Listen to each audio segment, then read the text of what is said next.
tengah hutan, ada sepasang serigala yang mempunyai anak. Mereka hidup tenang dan bahagia, selalu bercanda dengan anak laki-laki mereka. Kalau malam mereka bernyanyi dengan suara yang keras, sehingga penghuni hutan lainnya terganggu. Pak Harimau, si raja hutan tak tahan mendengar suara bising dari keluarga serigala. Pak Harimau mengamuk sepasang suami istri serigala itu diserangnya. Pak Serigala mengadakan perlawanan. Sebelum terbunuh, Pak Serigala menyuruh anaknya yang masih kecil itu melarikan diri agar selamat.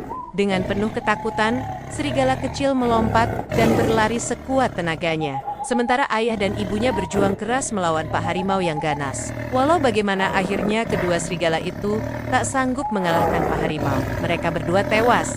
Sementara Pak Harimau menderita luka-luka yang cukup parah. Serigala Kesel terus berlari dan berlari hingga akhirnya tenaganya terkuras habis dan ia terjatuh ke tanah.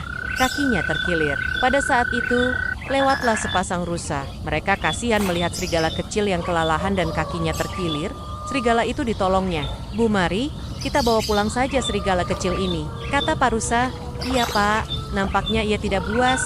Jawaban Bu Rusa serigala itu dibawa pulang dan dirawat hingga sembuh. Kebetulan keluarga Rusa belum mempunyai anak. Keluarga Rusa mengangkat serigala itu sebagai anak mereka. Hari berganti tahun berlalu, serigala kecil sekarang sudah menjadi besar. Ia juga rajin membantu kedua orang tua angkatnya, sehingga keluarga Rusa semakin menyayanginya. Tidak sia-sia kita dulu menolongnya. Ternyata dia menjadi anak yang berbakti, kata Bu Rusa pada suaminya. Setelah hidup damai selama bertahun-tahun, Bu Rusa akhirnya melahirkan bayi rusa kecil yang sehat. Bukan main senangnya keluarga itu.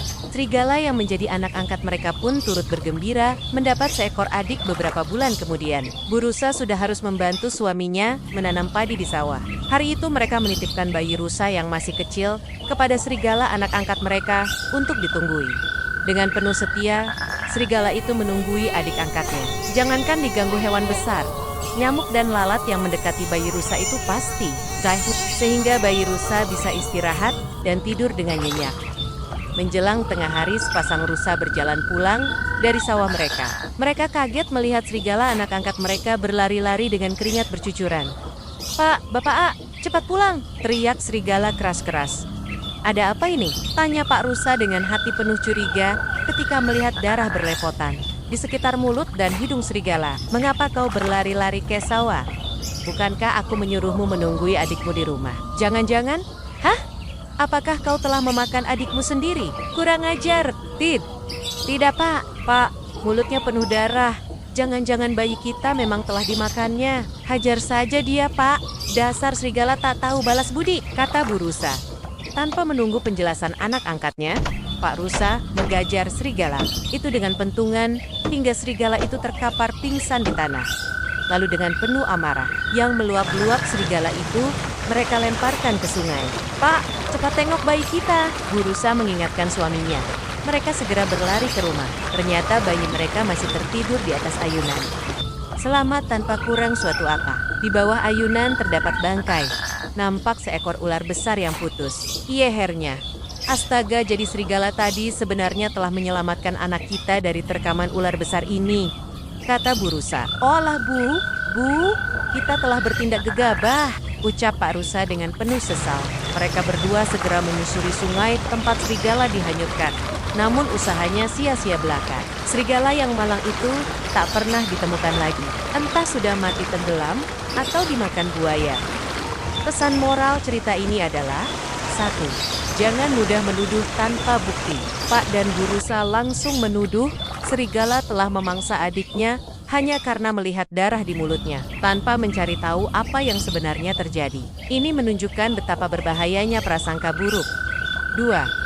Balas budi harus disertai kepercayaan dan pengertian. Walaupun serigala telah menunjukkan kesetiaan dan cinta kepada keluarga angkatnya, ia tetap dicurigai hanya karena asal-usulnya sebagai serigala.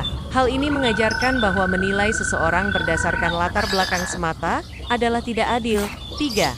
Tindakan tergesa-gesa bisa membawa penyesalan yang mendalam. Pak dan Bu Rusa bertindak tanpa berpikir panjang. Akibatnya mereka kehilangan anak angkat yang setia dan penuh kasih sayang. 4. Nilailah seseorang dari perbuatannya, bukan dari rupa atau jenisnya. Meskipun seekor serigala biasanya diasosiasikan dengan sifat buas, dalam cerita ini ia justru bersifat lembut, setia, dan heroik. Ini mengajarkan bahwa kebaikan bisa datang dari siapa saja, terlepas dari stereotip. 5. Kasih sayang sejati bisa tumbuh tanpa ikatan darah. Hubungan antara serigala dan keluarga rusa menggambarkan bahwa keluarga tidak harus dibatasi oleh hubungan darah. Cinta dan pengorbanan bisa datang dari siapa saja yang benar-benar tulus.